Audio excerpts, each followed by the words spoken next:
Hi అండి. Today పొదరిల్లు episode ఏం జరిగిందో చూద్దామా? చెప్పండి. వస్తున్నాం.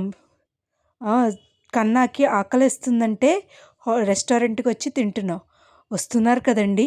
రామండి. మేము ఫ్లైట్ ఎక్కి ఢిల్లీ వెళ్ళిపోయి అలా ముంబై వెళ్ళిపోతామండి. అదేంటండి ఇంటికి రాకుండా ఎక్కడికి వెళ్తామండి? ఆ! సరే మీరు కోపంలో ఉన్నట్టున్నారుగా. ఇంటికొచ్చాక మాట్లాడుకుందాం. సరే, సరే అని చెప్పేసి అనేసరికి ఇద్దరు కలిపి కన్నాని, మహా కలిపి భోంచేసేసి బయలుదేరి వస్తారు. పాపం కన్నా కోసం, మహా కోసం అందరూ ఎదురు చూస్తారు. అందరూ ఎదురు చూస్తూ ఉంటే వచ్చేసరికి అందరూ ఎదురు చూస్తారు. పెద్ది, చక్రి, వాళ్ళ నాన్న అందరూ ఎదురు చూస్తారు. కేశవ అందరూ ఎదురు చూస్తారు. వచ్చి వచ్చావా అమ్మా? మీ నాన్నగారికి ఎలా ఉందమ్మా అంటూ ఉంటాడు మాంగారు. నేను అడిగారని చెప్పమన్నాను, చెప్పావా అమ్మా?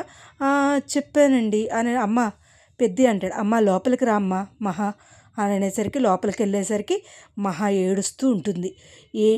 ఎందుకమ్మా అలా ఏడుస్తున్నావు అనేసరికి ఉండమ్మా అని చెప్పి మంచిలు తీసుకొస్తాడు. ఏమైందిరా అని కేశవ కన్నాని సైగ చేసి అడుగుతాడు. కన్నా ఏం మాట్లాడకుండా కామ్గా ఉంటాడు. ఏమైందండి అని, ఏమైందమ్మమ్మ అమ్మ అని మహా అని అడిగేసరికి అది కాదు పెద్ది, కన్న కన్న తల్లిదండ్రులే శత్రువులయ్యి నన్ను ఇంత బాధ పెట్టారు. ఎంత బాధ పెట్టారు అంటే, నేను ఇంత చదువుకుని ఇన్ని మెడల్స్ సాధించి కన్నవాళ్ళే నన్ను కావాలని కట్టేయాలని, వినకపోతే కొట్టి గదిలో పెట్టేయాలని చూశారు తెలుసా పెద్ది. అసలు ఏం జరుగుతుందో కూడా నాకు తెలియలేదు. అందరూ కలిపి ఒక కూడు పుటానాగా చేసి మా వదినికి కూడా అందులో కలిసేలా చేసి, మా వదినికి కూడా తెలియకుండా చేసి నన్ను కొట్టేసి ఆ జుట్టు పోలడికి ఇచ్చి పెళ్లి చేయాలనుకున్నారు తెలుసా పెద్ది.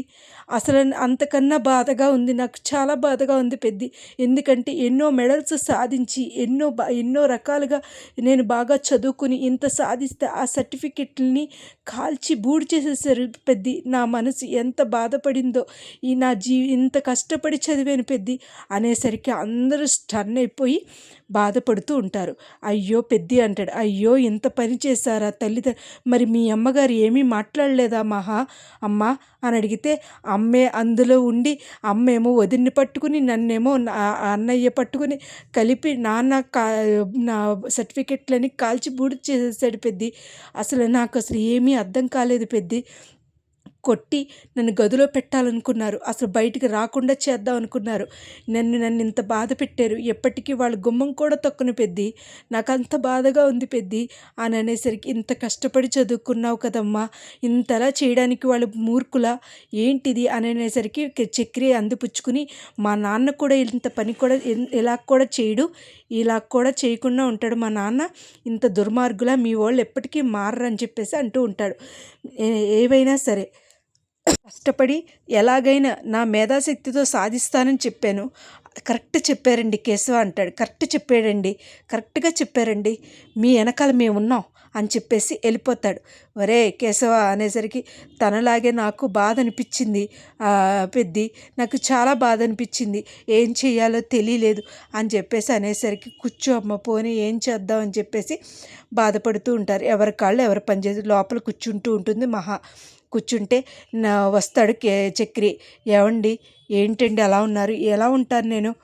బాగున్నారు, ఎక్కడి నుంచి వచ్చారు మీరు అని చెప్పేసి అనేసరికి, అది కాదండి, నాకు ఏదో ఒక జాబ్ చూడండి, నాకు చాలా బాధగా ఉంది, సర్టిఫికెట్లు లేవు కదా. సర్టిఫికెట్ లేకపోతే ఏముందండి, ఇల్లు కాలిపోయిందని మళ్ళీ అప్లై చేద్దాం, నాకు ఈ ఆలోచన వచ్చింది. సరే కానీ ఈ లోపల నాకు ఏదైనా జాబ్ చూడండి, చూస్తానండి అని చెప్పేసి వస్తాడు చక్రి. ఈ లోపల మహా అలా కూర్చుంటుంది. వాళ్ళ వదిన మెసేజ్ రికార్డర్ పంపుతుంది. ఏంటి అని అడిగితే, మహా నాకు తెలియదమ్మా, ఇలా చేస్తారని తెలియదు, అందరూ కలిసిపోతారనుకున్నాను, నాకు చాలా బాధగా ఉంది, నీ సర్టిఫికెట్లు కాల్ చేయడం నాకు చాలా బాధగా ఉందంటూ, మహా నన్ను క్షమించు, నువ్వు నన్ను క్షమించవు కానీ నేను క్షమించు అని చెప్పేసి అంటూ ఉంటుంది. ఈ లోపల మన పెద్ది వాళ్ళ మరదలు వస్తుంది. మరదలు వచ్చి, ఏంటి అని చెప్పేసి అలా మాట్లాడుతూ, అలా ఉంటావేంటి నువ్వు, అలా కాదు కానీ మనం బయటికి వెళ్దాం, ఎప్పుడు చూసినా ఈ డ్రెస్సులే వేసుకుంటావేంటి, నువ్వు నైటీలు అవి కొనుక్కోలేదా, సరే మన ఇద్దరం వెళ్దాం సరేనా, ఏంటి ఇలా వచ్చావు, ఒకటి మా బావని చూడటానికి వచ్చాను, మా మావయ్యకి కూడా నేనంటేనే ఇష్టం, మా బావని చేయాలని అని చెప్పేసి అంటూ ఉంటాడు. చక్రి చాలా మంచోడు, కేశవ కూడా మంచోడు, కన్నా కూడా మంచోడే అని చెప్పేసి అంటూ ఉంటుంది. ఈ లోపల తెల్లారిపోద్ది. తెల్లారిపోయేసరికి అందరూ లెగపోయేసరికి పెద్ది పెద్ది అంటూ ఉంటుంది. వెళ్ళి ఏంటి అసలు ఏం జరుగుతుంది, వీళ్ళ లెగరా, అసలు దున్న అనేసరికి మింగేసింది అంటాడు. లెగిసి ఏంటండి, లెగుస్తాం కాదు, లెగిసి మొహాలు కడుక్కోవాలి, బారుడు పెద్ద ఎక్కే వరకు ఎవరు పడుకోవడానికి వీల్లేదు, ఇది స్వర్ణయుగం కాదు మహాయుగం అని చెప్పేసి అలా లేపేసి ఎవరికాలు బ్రష్ చేసుకుని వచ్చిన తర్వాత ముగ్గు వేస్తుంది. ముగ్గు వేసిన తర్వాత అనుకోకుండా మాంగారు ముగ్గుని చెరగొట్టేసరికి లారీ ముగ్గేసి నవ్వుతూ ఉంటుంది. వదిన అన్నయ్య రండి రండి అనేసరికి లారీ ముగ్గేస్తాడు. నవ్వు వచ్చేసి డోంట్ రా సిల్లీగా నవ్వుతున్నాడంట, సిల్లీ ఫెలో అలా ఇలా అనేసరికి పోలే మా నాన్న వల్ల కోప్పడకుండా మహా నవ్వింది అని చెప్పేసి చక్రి హ్యాపీ ఫీల్ అవుతాడు. అందరికీ టీ పెడతానమ్మా అని అనేసరికి లేదు నేనే పెడతాను అని చెప్పేసి మహాలక్ష్మి అంటుంది. ఈ లోపల కేశవయ్య వెళ్ళిపోతాడు, పని ఉందని. వెళ్ళిపోతేసరికి ఎక్కడికి వెళ్ళడానికి లేదు, నా టీ చూడాలని చెప్పేసి టీ పెడుతుంది. టీ పెట్టి ఎలా అయితే పెద్దని అడిగి పెడుతుంది. పెట్టిన తర్వాత ఒరే ఇంత అందమైన చక్కనైన అమ్మాయి నీకు ఎలా పడిందిరా, నాకు డౌటేరా అనుకుని నాకు డౌటే అన్నయ్య అని చెప్పి టీ ఇస్తే టీ బాగుంది అని చెప్పేసి అంటూ ఉంటారు. ఇలా ఉంది. కానీ ఇవాళ ఎపిసోడ్ అయితే ఇదేనండి. అసలు ముందు ఎపిసోడ్లో ఏం జరుగుద్దో కూడా చూడాలి.